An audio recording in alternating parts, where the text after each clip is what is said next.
It's time for Two Guys and a Goalie with Dustin Nielsen, Matt Cassian, and the goalie, Joaquin Gage.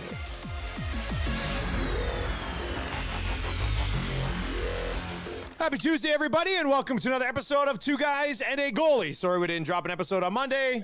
I was jammed into a WestJet plane like a can of sardines on the way home yesterday, so we didn't have a chance to do the episode yesterday, but we're going to dive into one today. If you are watching on the live stream right now on Twitter, make sure you subscribe to our podcast on all of the podcasting platforms. Wherever you get your podcasts, Apple Podcasts, Spotify. Subscribe and tell your friends about it. We would appreciate it. It's Nielsen Gager and Paul Bunyan with us here today. Cass, what a beard, buddy. Look at this thing. Yeah, that's a hefty winter beard. I'm probably gonna trim it down soon. No, let it go. It's healthy right now. God, it looks Do you good. put like that wax in there, like the I see on my when I dive down those rabbit holes of TikTok? And No, I've got some beard cream.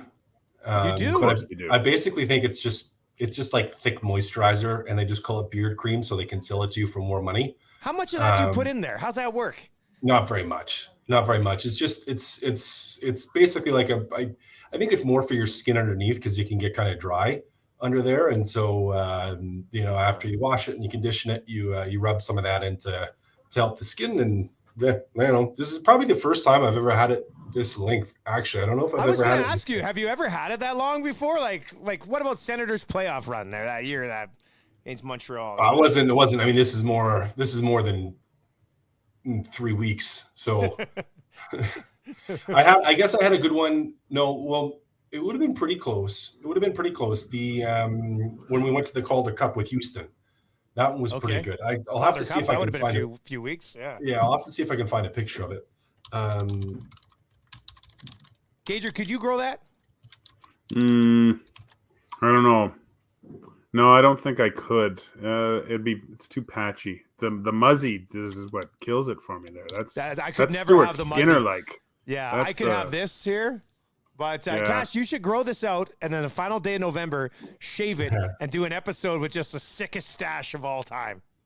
Well, we'll see. I go full funny. headerite with mine, so I can't see a picture. I know there's one somewhere because I had seen one once because we had they turned it into a competition, and I think I won because it was pretty gross. If you keep that in Christmas, will you put the Christmas beard ornaments in there and some tinsel and stuff? I'm sure my girls would love that. Yeah, I mean, they want me because I had back when I was in Ottawa, I had a pretty good goatee, but I went with the Pharaoh goatee, where I grew the goatee out pretty hefty, and that got long enough where you could put a little ponytail in it.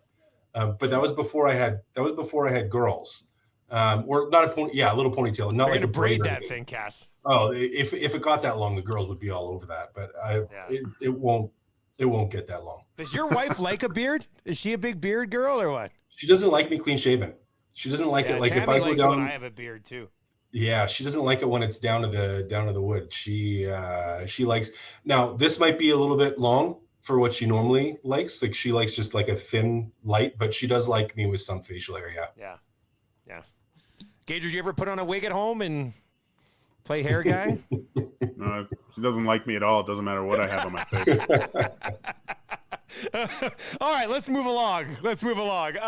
Edmonton Oilers back in action here. Not tonight, but tomorrow. Back on the ice today. Jesse Puljujärvi still with McDavid and Nuge. Draisaitl with Hyman and Fogle. McLeod with Costin and Janmark. So two guys who've been elevated up. And then Shore with Ryan and Holloway. And there's a few things to discuss. Looks like Skinner will certainly start. Let's start with a major positive from this road trip. And that's the play of Warren Fogle. Fogle getting an opportunity now. He's elevated with Yamamoto not ready. Cass, let's start with you, man. What have you seen from Fogle that has allowed him to all of a sudden look like a guy who can make a positive impact as opposed to just hanging around?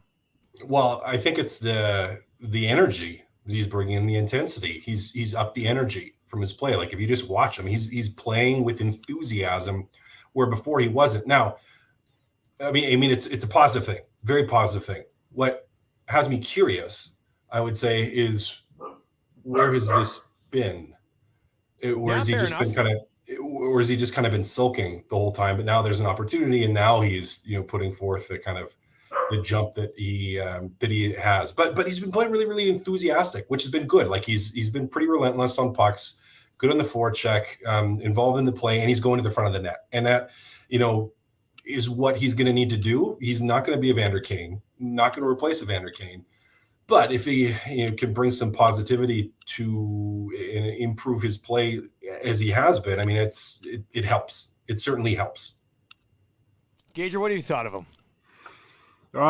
Well, it just from that when he beat Vasilevsky inside at the tops of the circles, you saw his reaction after scoring, and you saw him put into huge situations at the end of the game. And although I didn't like him going for the empty net against Tampa, though he did block the shot from Hedman to seal the deal at the end. And I think he's got a little bit more juice from having a more important role on the team. I mean, Foegele to me as a player, he's a little bit like a box of chocolates. Like, he does stuff and you're like, oh my gosh, okay, this is why the Oilers grabbed him. And then it just goes away for a long time. So, and then you're just kind of waiting to see flashes of that skill and what he does more.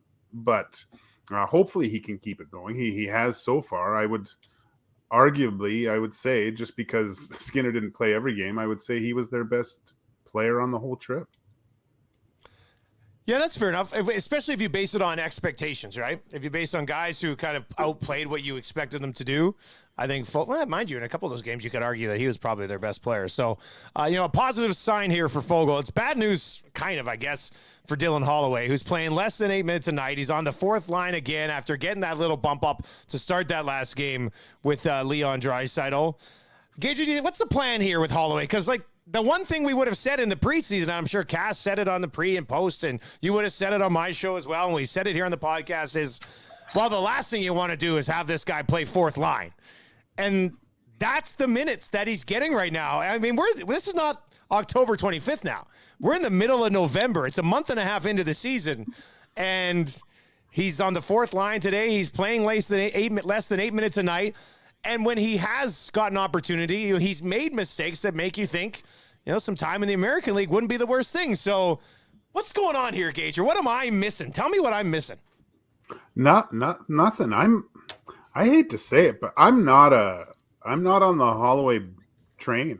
I'm not a fan. I even through camp, I know he played great, but we all know what the difference between regular season and preseason. And really, it started from his first shift of making a mistake. And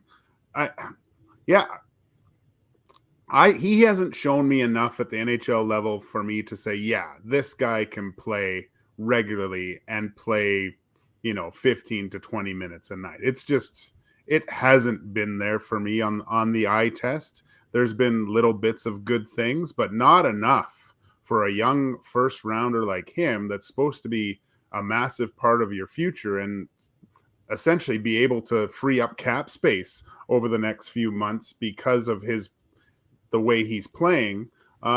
He needs to go to Bakersfield, Dusty, and start playing some more, because he hasn't had a real full season of professional hockey with injuries and stuff. He needs to get back and you know what?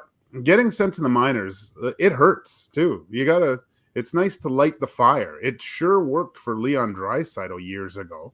He got sent down and was poopy pants by all accounts, and he came back with a vengeance. And that next 10 games, he proved that you can't send me down anymore. And I think just a little bit of dangling the carrot with Holloway, because he doesn't know any different now. Cass, what are you seeing, or maybe more importantly, what are you not seeing from Holloway right now? Well, just to jump on Gager and then to answer that, I think we saw in preseason, I was expecting him to not be at the same level he was in preseason, but to come out and to be a solid player that could play maybe in your middle six. And that just hasn't materialized. And I think now, to answer your question, it hasn't materialized mostly because of his grade A mistakes. That's where the opportunity hasn't been there, is because he has made big mistakes in crucial moments, and it's cost the team. And I don't think Woodcroft can trust him right now. You can't trust him to put him out there at the end of a period. You can't trust him to put him out there against another team's top line, because he's turned over too many pucks to the blue line. He's blown coverage a couple times horribly, and those mistakes have just cost the team. Now, I think it's okay that he's making the mistakes, but it's not okay that he's making the mistakes at the NHL level. So I completely agree. I think you need to send him down. Before, you had a cap crunch and a tough cap situation. Now with Evander Kane hurt, you have a little bit more flexibility with players up and down. To me, I look at this and I go, what's he bringing that Brad Malone isn't going to bring? If you have Brad Malone up, who is going to be a reliable guy that can play in your fourth line and is going to be totally fine playing 7 minutes a night. Like he could play that and play the 7 minutes consistently. You know what you're going to get, and it's kind of a safe play where you can then have Holloway playing 18 to 20 minutes a night, playing on the first power play, getting more exposure to pro hockey and really just developing. So I think that player that we saw in preseason, the ability and the way he thinks the game is still there. Some of the mistakes he's made, they've been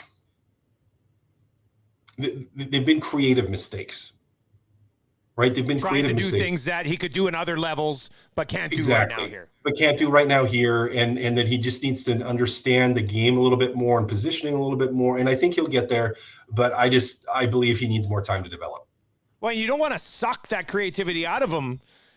You want him to be creative at the American League level, get his game going, and then bring him up and have him find the moments when to use that creativity, right? Like that. Like if you keep putting him on the fourth line and saying, well, if you try to make that move in the neutral zone, you're not going to play anymore. I mean, eventually you're going to suck the life out of this guy. So hey, that happened to me. Not that I was ever really creative, but that's what happens, right? You get I'm dead serious. I think when I look back to my first couple of years pro and playing for Kevin Constantine, where there was good things I learned from a structural standpoint, but it's like any thought of making a play completely sucked out. And he did that. And if you look at Minnesota and over the next couple of years, because that was even at the AHL level, even the top players, he completely sucked the creativity out of them to where they're just, you can't, it's really tough to get that back. Really, really tough to get it back. We've seen it. What's interesting to me, guys, and maybe you can talk about this or get your thoughts on it, is we've seen Kevin Holland over and over again in his career as a GM be really, really almost overly patient with players. This is the first time in recent memory that he's had a guy there where we've had to talk about, well, maybe he should spend some more time in the minors, because really everyone else, the second we start to think that, the player was down. Yeah, Gage, you got any thoughts on that? It is kind of against the old Detroit patience, overripen him, because this guy's not overripe right now. He doesn't look like he belongs in the National Hockey League right now. So I don't know. What do you think? It's just because they don't like anybody else? Think of that. I mean, Benson, he's good now. Related? You could play Benson. Yeah. Is it cap related mostly? Like just because his cap hit is so low and it's tough. I mean, in a normal situation, but you maybe can't do that to a kid either. I mean, the last thing you can do is leave him in over his head just because you screwed up the cap, right? Like that's poor management of an asset. Yeah. But there's other players I think you can. I don't know. It's puzzling to me, Dusty. I don't understand. That is the first time that Holland's done something like this, and it's still young. Usually, I would have thought after 10 games we'd probably see him go down, but I think it's going to happen sooner or later. We'll see what happens in the next game, if he gets more minutes or not. If he's still at 7, that's hindering. I don't get it. I don't understand the plan. Yeah. So we'll see how that plays out. Hey, speaking of plans for the Oilers right now, Gager, if Skinner plays well on Wednesday, does he get the net back on Saturday? Or do you because then Campbell wouldn't have played in over a week because they don't have many games this week and he didn't play the last one. So what do you do between the pipes right now? I think I run with Skinner right now, Dusty. The way that the Pacific is right now, I think points are important. And right now, Stuart Skinner is giving the Oilers the best chance to win. They haven't played great with Jack Campbell in net, but I think I said on your award-winning show this morning, it just gives him a little bit more time to kind of sort some things out and maybe get a little bit more practice time and iron out that weird glove that seems to be bending back on shots from the blue line there. So get everything kind of settled and get him ready for probably next week at a start there. That's what I would say. If I was Woodcroft, I would do for sure. Cass, what do you think? Like, the bottom line is, like, how do you manage this? Because as a coach, you want to give your team their best chance to win games. And there's no debating it that Stuart Skinner gives you a better chance to win right now than Jack Campbell. So is this a very important time as far as goaltending management goes, you think? Or you just say, screw it. I mean, if whoever's playing better is playing, that's it. And when you get the net back, you have to play better, Jack. How else do you do it? What else are you supposed to do? I don't know what else you're supposed to do right now. I mean, I am a fan of making sure that both guys are playing. And, if you run with Stuart Skinner and he gets banged up, well, you can't have a goalie hasn't played or isn't confident in net. Like, you want to keep him involved. You want to give him opportunities. So yeah, it's a tricky one. It's a tricky one, really tricky one, especially because of time in between games. If you have back-to-backs, it becomes easy. You have 4 games in 6 days or 7 days, it becomes easy. But now it's a little bit more complicated.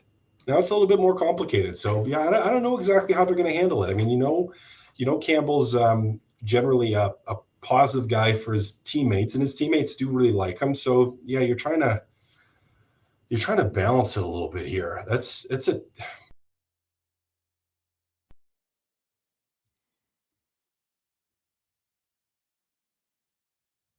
Cass, did I lose you? Gager, can you hear Cass? You can hear Cass? Okay, you guys keep talking. I can't hear either of you. You guys keep talking. Yeah, dive into the Pacific Division, because that's where I wanted to go next.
You know what, guys? I don't think anybody can hear anything. So let's just pause quickly, reconnect, and we'll do. I want to talk about the Hall of Fame, so we'll get to that. We'll get to a part 2 of 2 guys and a goalie today. Sit tight. I'm going to restart, and we'll reconnect. All right? Give me 1 sec. We'll be back. If you're watching and you can't hear me, we'll be back. Sit tight.